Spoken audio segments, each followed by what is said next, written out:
Good morning, all. I am Cecep Sanusi. I am student at Physics Education Department of UIN SUNAN GUNUNG Jati Bandung. In this lovely session, I would like to present my research entitled Effectiveness of Using Virtual iPad as Media Physics Learning on Student Learning Outcomes.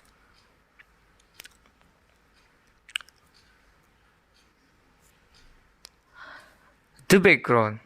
I will start my presentation from the background of the research. The background of my research is based on the following situation. The COVID-19 outbreak that done stopped almost less for 1.5 years in Indonesia. For the kind of learning and working activities are still available, it is recommended to do it from home to survive virus spread. Learning that is done online is still an option that is applied by student and government to reduce the spread of COVID-19.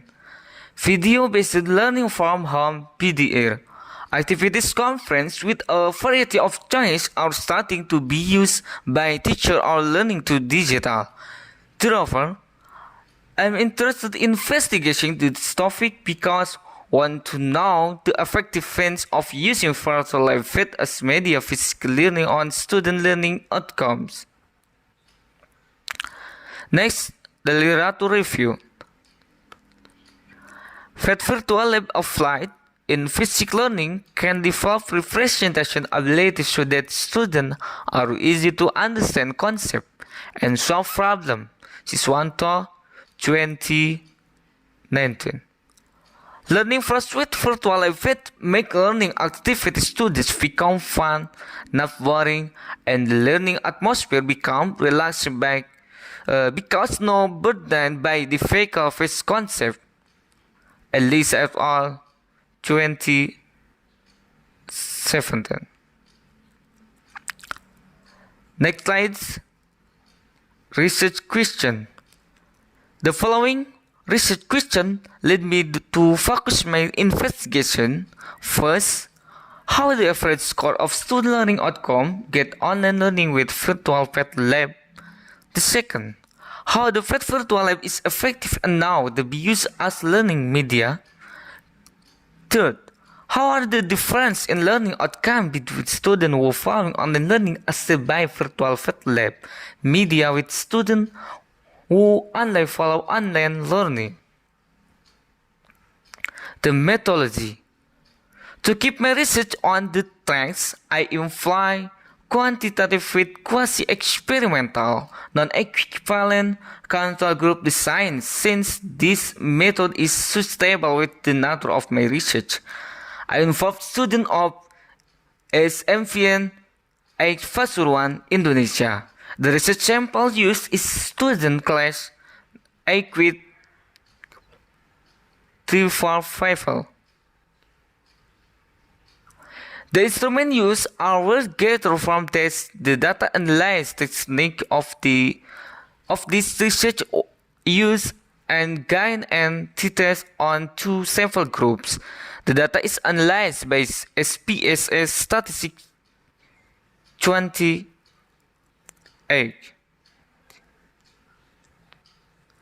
The results. Now I will elaborate the result of this research guided by the research question. Research question number 1. The average score of student learning outcome get online learning with virtual lab. The data from pre-test and post-test show that. Look at the table. The research data comes from the item done by students in the two classes before and after treatment. The average value of the pre-test class experiments equals x 60x.18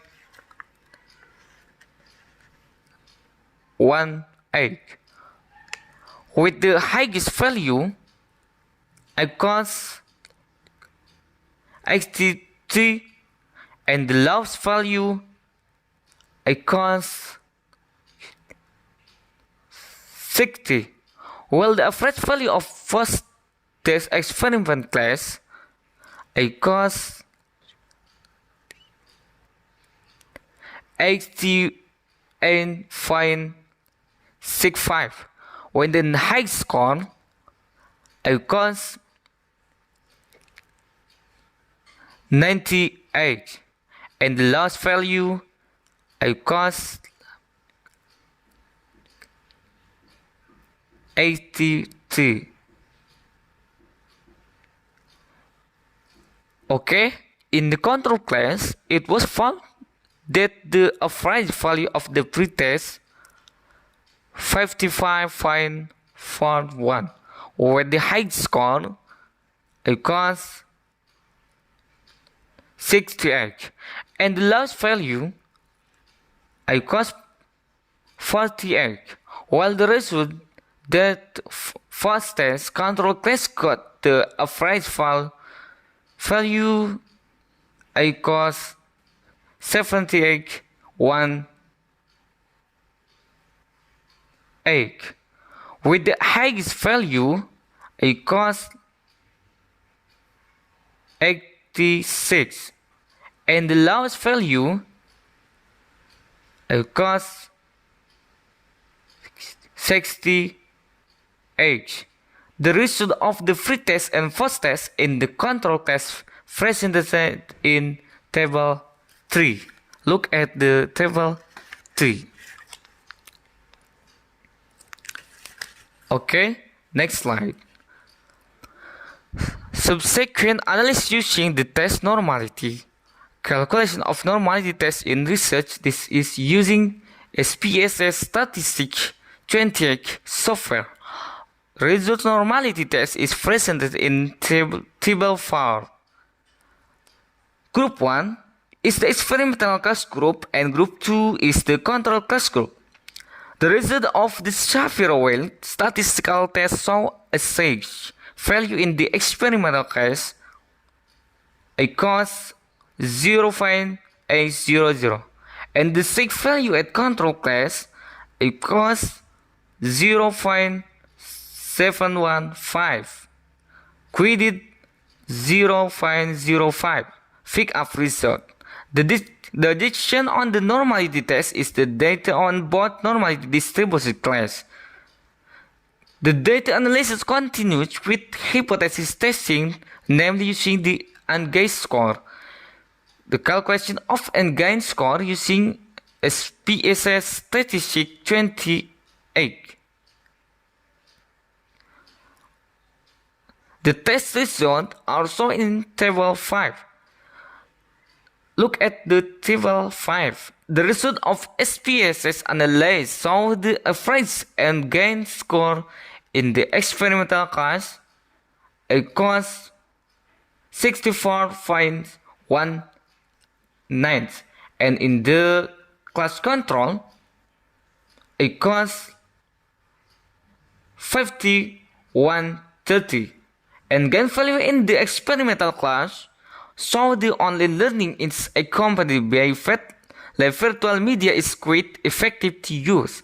Statistical calculations continued using the t-test to determine the difference in learning outcome in the two classes.